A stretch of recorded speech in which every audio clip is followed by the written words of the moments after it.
नैब के ऑफिस में मौजूद हूँ जहाँ पे एक एहतजाज रिकॉर्ड किया जा रहा है। तकरीबन 1.25 अरब रुपए के करीब लोगों की जमा पूंजी उसामा लेके खा चुका है। बड़े दावे किए थे कि भाई मैं ये करूँगा वो करूँगा, लेकिन पैसे लेके भाग में एक बेवा औरत हूँ। बहरिया एक ऐसी जगह है कि जहाँ लोग आंखें बंद करके इन्वेस्टमेंट किया करते थे। जितना भी मेरा क्लाइंट था वो तो सारा डूब गया। अब यकीन करें हम अपने काम जोगे भी नहीं रह गए। 1.25 अरब के रुपए खा गए हैं, ये सब खा गए हैं। मेरा तो ख्याल है इन्होंने पैसा बाहर भेज दिया है। 1 रुपए की रिकवरी हुई है। कोई रिकवरी नहीं हुई, सिवाय बातों के कुछ भी नहीं है, बल्कि उल्टा पैसे लग रहे हैं। हमारा सिस्टम इस तरह का है कि जो इस तरह के लोगों को सपोर्ट करता है।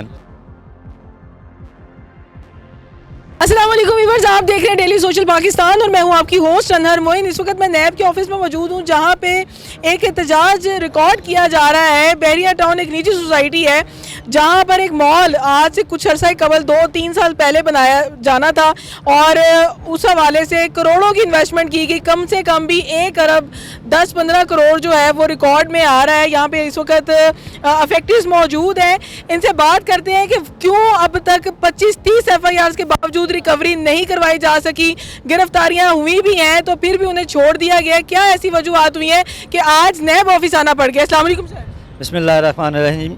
आज हम अनाया ग्रैंड मॉल के सारे फैक्ट्रीज़ यहाँ नैब ऑफिस में मौजूद हैं अपना एहतजाज रिकॉर्ड करवाने के लिए कि तकरीबन कोई 150 के करीब ऐसे अफराद हैं जिनका कोई 1.25 अरब रुपए के करीब मिस्टर उसामा, जिनको लोगों ने, किसी ने करोड़ रुपया दिया, किसी ने 10 करोड़ दिया, किसी ने 15 करोड़ दिया, किसी ने 50 लाख दिया, अपनी ज़िंदगी की जमा पूंजी उसके पास जमा करवाई कि हम एक अच्छी इन्वेस्टमेंट करना चाहते हैं।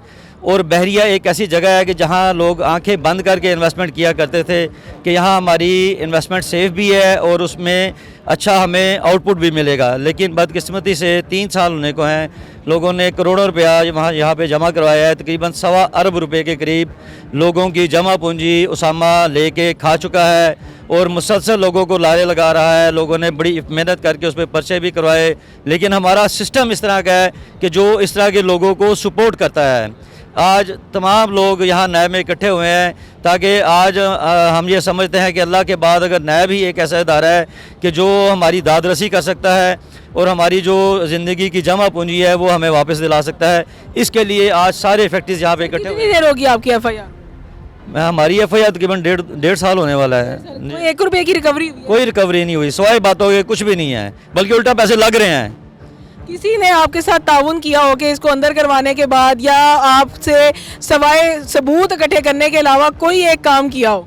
नहीं जी, वो राहो सनी साहब थे, वो आगे लगे थे, उन्होंने हमें चेक भी दिए, स्टाम्प पेपर भी दिए और सारा कुछ किया, लेकिन अब वो भी मंदिर आम से जो है वो। सर वो चेक की ज़रा थोड़ी सी तफसीलात आप बताएंगे कि उस चेक का बोगस क्या वो प्रूफ था कि जी हमारे नाम हुआ तो हम देंगे, तो क्या ये एक और इशू नहीं था कि हमें सिर्फ गुमराह करने की कोशिश थी?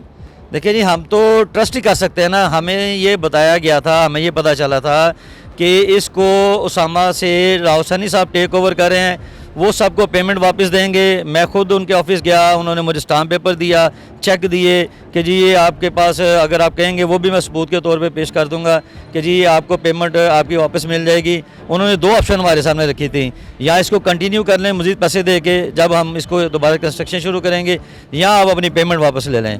हमने उनसे ये कहा कि आप हमें चेक दे दें, हमने मज़ीद इन्वेस्टमेंट नहीं करनी, आप हमारे पैसे दे दें। उन्होंने हमें चेक दिए, लेकिन अब पता चला है कि वो भी इस मामले से अपने आप को बाहर कर रहे हैं। अब नैब के पास आए हैं, अल्लाह करे यहाँ कोई हमारी सुनवाई हो जाए। अच्छा सर जी, आप भी फैक्ट्रीज में शामिल हैं और कौन सी सिटी से हैं? हाँ जी, मैं गुजरांवाला से हूँ।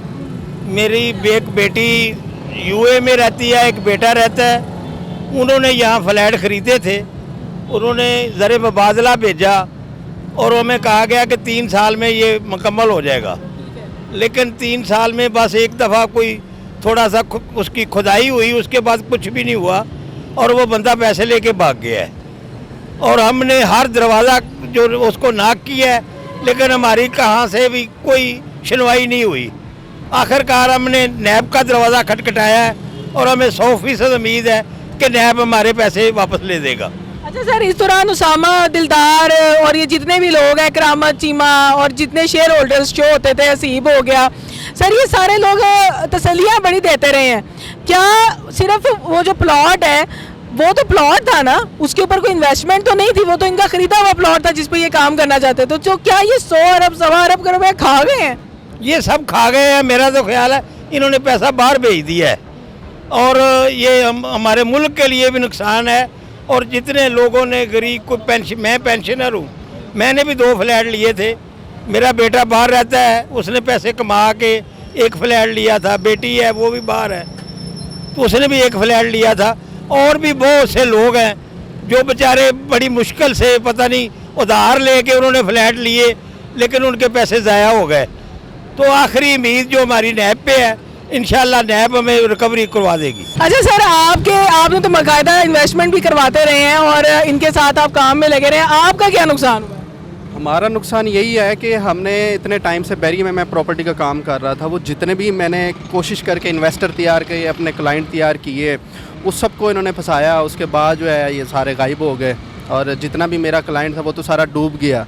अब यकीन करें हम अपने काम जोगे भी नहीं रह गए। कि एक होता ना कि आपको तो उन्होंने मेरा ख्याल है जो कमीशन थी वो भी नहीं दी। सब कुछ वो मेरे पास जो कुछ था वो भी ले गए हैं, मतलब हाँ जितना कुछ मेरे पास था वो भी ले गए। उसके अलावा मेरे क्लाइंट सारे डूब गए। तो हम तो यकीन करें अब जाते हैं मार्केट में काम नहीं है, ठीक है। अब वो आपके तो सारे इन्वेस्टर बेचारे वही इन्वेस्ट कर बैठे। सारे जितने भी इन्वेस्टर हैं बेचारे वो सारे वही इन्वेस्टमेंट कर बैठे हैं। अब वो इन्वेस्टर रोज़ मुझे कॉल करके कहते हैं हमारे पैसे दो। अब हम कहाँ से दें पैसे, ये हमारे हालात हैं इस वक्त। आपने यकमुश्त दिया था कि पार्ट्स में दिया था? किसने दी थी? हाँ जी, किससे दी थी? 25 लाख की। क्या लेना था? फ्लैट क्या चीज़ थी? अपार्टमेंट हमने लिया था ना 1 बेड का। हाँ जी, तो वो बस उन्होंने बस बड़े दावे किए थे कि भाई मैं ये करूँगा वो करूँगा, लेकिन पैसे लेके भाग। मैं एक बेवा औरत हूँ तो मेरे पास बस यही कुछ था। FIR आपने भी करवाई? हाँ जी। जी व्यूअर्स, तो अभी तक जहां कहा जाता है कि इंसाफ आपकी दहलीज पर दिया जाएगा, वहां पे इंसाफ के लिए न जाने कहां से जो है वो दरबदर हो रहे हैं। FIR रद्दी की टोकरियां बनी हुई हैं, लेकिन कोई सुनवाई नहीं की जा रही है। सुंदर थाना में 25 से 30 FIR दर्ज है, लेकिन 1 रुपए की रिकवरी नहीं करवाई गई।